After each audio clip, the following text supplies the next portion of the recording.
we're going to talk about the thing that we played all these games at. Lexicon in Lexington, Kentucky. It basically is more than just a gaming convention. Not really. But it had other things going on other than games. You know, there was tournaments and there was like the little party thing. There was some vendors, stuff like that. So if you had to name, I'm going to start with Matt, but if you had to name one thing about Lexicon that's not the games we played, what would you say was your favorite part about it? Or something else that you liked about the convention? Can the gaming library be part of it? Yeah. Okay, that would be it. Yeah, they did have a pretty good gaming library, I think, especially for a convention that small. Yes. It was a couple, like maybe 1,500 games. I think they said around 1,500. Yeah, and there was a lot of stuff. Eric, what about you? No, I actually like the play to win. We did that heavily. So that's true. The play to win is a kind of a unique aspect to Lexicon where we don't see that at Gen Con or any other conventions. And we're going to talk about that on the next topic so we can kind of apply it in a general sense to other conventions and stuff like that. But I did like that as well. It kind of ties in with the gaming library because it is kind of like a part of the gaming library, like an extension to it. Right. But things I didn't like is that the vendors were kind of laughable in some way. Like, I know it's not really about vendors, but it's really funny when I go to a convention and see everything retail. Like, I could buy it online, people. Right. Yeah. At cool stuff. Free shipping. Not have to worry about this stuff. Sure. I mean, if your local gaming shop is there selling stuff, maybe you want to buy stuff from them or whatever. And Half Price Books was there and they had some things that were a little cheaper, but they're used. Or maybe my mom wasn't used, but you can haggle with them a little bit. And maybe that's the thing. Maybe you can haggle with some of the other people. Maybe. But I don't know. The vendor area just seemed like it was like you could walk by it one time. There was like maybe 15 vendors, 12 vendors. I never even walked through it. Yeah. I mean, I was aware there was a vendor area, but I think most of the time it was just because it was on the complete other side of the library. I never wandered on that end for anything. I was just getting games and going back to our spot. So yeah. Do you think we should have done the party this time, Eric? I think we should give it another shot. Yeah. They have this party. The convention goes up to like 8 o'clock. And then after that, it's like 8 to midnight is like this party, but it's almost like the focal point. There's no tournaments running. I don't think there might be some RPG stuff, but everybody is supposed to like go in there. They shut down all the vendors. They shut down all there's no tournaments because all that play area is gone. Right. You could basically barely walk in and check out games. They kind of have a little roped off area, but the party, last year we went to this and it was silly. It's not worth paying money to do. You think so? It was an okay event. You actually got 2 drink tickets. So, that kind of offsets your entry to the event. Yes, if you drink. Last year you went in, you got to play, different party games. If your small team won, they gave out some games. So that's true. They did have some rewards and stuff. And it's basically a bunch of minute to win it games, like try to get so many ping pong balls into a cup and things like that, tossing them before the other team, or they have like a small Pictionary thing, see how many things you can do within a minute. It is very silly. But I think they also change it up every year. I was going to say, I don't remember seeing anything like that this year. Well, no, because we were in the main area playing games, that we checked out from the library. Yeah, but even when we were checking games out, I don't remember seeing anything like that. So maybe it's like Eric said, maybe they change it up, or I'm not totally sure. You didn't walk in there when we were trying to check out games at like 9 or 10 when they were playing that Happy Salmon game, and they're not talking, but they're doing this. Well, I mean, they were playing that, but that was part of it. That's what I'm saying. Like well, it wasn't minute to win it, but I also saw like other games being played. Like, well, I didn't mean minute to win it, but I mean minute to win it style games. Okay. You do a game that's like 1 minute long, but then like when everybody goes in there, you form up teams, and each team might be like 5 or 6 people.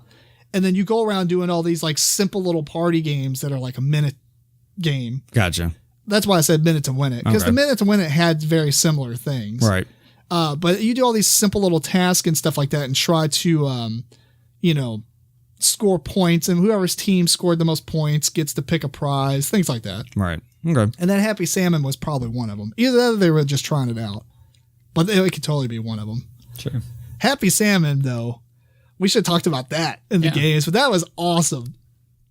Anyway, should I explain it? Yeah, I'll explain it. Why not? Happy Salmon is basically a card game where you stand around a table and you have like these 5 different actions. Like one's a fist bump, one's a happy salmon, which you like slap your arm against somebody else's arm, really silly.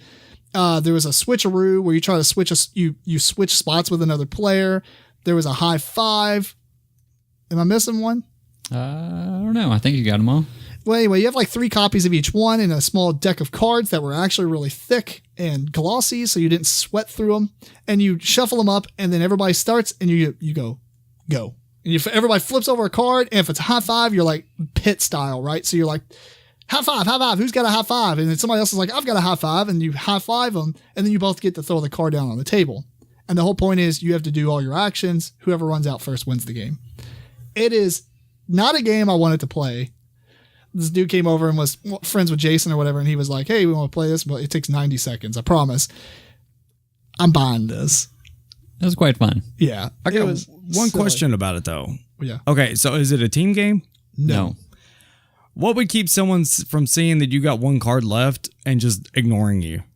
I think it's just the hecticness of it. So you're not really keeping track of everybody's cards because you're just trying to get, through your deck as fast as you can, so you're not looking at everybody else's hand. Unlike Pit, like later on when you're playing Pit, somebody's like, I need 1. If you've been playing for like a minute or so, you know that 1 card they need is going to get them the last commodity they need. Right. In this game, you have no clue how many cards they have left. They just need to do an action. And so you're flipping over cards, and they could have went super fast, and like you're halfway through your deck, and they've got 1 card left. And you're cupping your hand, so you can't tell what they have in their hand because it's just a stack of cards. Okay. And so they're like flipping them out and stuff, right? So you can't really look over at somebody else's hand and be like, he's got 1 left. Now, I guess you could. There are people that are probably quick enough to see this, and sure, but the rest of the table would have to know. Well, I guess that makes sense. I was thinking more like you had them flared out, but you probably just got them together. You don't know what your next card is. Right. Okay. So you only flip 1 over in your hand, and you're like, high five, you get a high five. And you can only do the action with somebody if both players have that card showing. Like, I have to have a high five, and you have to have a high five. If I have a high five and you need like a happy salmon, we can't just high five each other for you to help me get rid of my card. Anyway, so it was really fun. That was a really fun thing about it. And I think we played a lot of games because that wasn't out yet either. No. It was a couple weeks before. I think so. And we also played it where it's a silent mode or whatever. And it was quite fun as well. Yeah, that was pretty fun. You just had to figure out, just putting your hand out there. This is great for audio podcasts. Yeah. But other than that, like for the convention, I was kind of annoyed that, you had to have cash for everything. And we talked about that when we went to the Lexington. It must be a Lexington thing. Do they not have service Lexington for credit doesn't cards? have, they don't carry that kind of stuff there. Just get Square. Yeah. Square. Do you have Square? I have the PayPal version. I think it's called, I forgot what the name of it, but yeah, I even get to take credit cards. So Wow. He takes them and the whole convention does it. Yeah. No, I mean, maybe some of the vendors did. We just didn't shop at that vendor, but I looked around when I was walking and never seen anything. Whatever. I mean, but even then, like the convention itself, like they took credit cards, but essentially they handed you an iPad. Yeah. And it was like, here, buy them on the site. And then once you buy them on the site, they give you your badge. Yes. I could have did that at home, people. Whatever. Either way, though, it's a fun convention. I'm looking forward to next year. Do you think it's worth? Because I remember, I don't remember if Matt did this, but me and you, Eric, we bought the Kickstarter for it the previous year. Now that was, I think, the second one, and this is the third one that we just went to. Mm-hmm. But you did the Kickstarter for this one, right? Yes, that's right. Is it cheaper? It is. I forgot the exact amount cheaper. I think you might save like $10. Yeah, but you get a Lexicon die and like got a bag or something. Yeah. Yeah. So yeah, I would recommend doing it on the Kickstarter. Okay. Cool. Yeah, I'll probably do it next year. I just got really lazy, honestly. I will say though, I want to shout out that everyone there is friendly. Yes. Especially the workers. They were just really, really cool. You can tell they're having a lot of good times. And it would be a shame. It's kind of a blessing and a curse at the same time if this got bigger. because Right. I feel like if it got really big, it would lose a lot of the charm it had, but it'd be really good for them business wise. It just, not that I'm saying like, I'm not one of those people that's like, it's one of those hidden gems that I don't want to get big. I wish them the best and I hope it gets really big, but I can see the dynamic of the whole place changing slightly. Oh, yeah. Yeah. There's a lot of benefit to go into it because it is a small convention, but it is growing in size, and every year I do see it getting bigger. Yeah. They're going to start, I guess they're starting a new one in Cincinnati as well. I'm not sure if it's for next year or 2 years down the line, but these people are also doing a new convention in Cincinnati. Yeah, I wish them luck with that. Yeah, definitely. And they have to choose somewhere else if it's going to get bigger, though, because that place is getting packed. Yeah.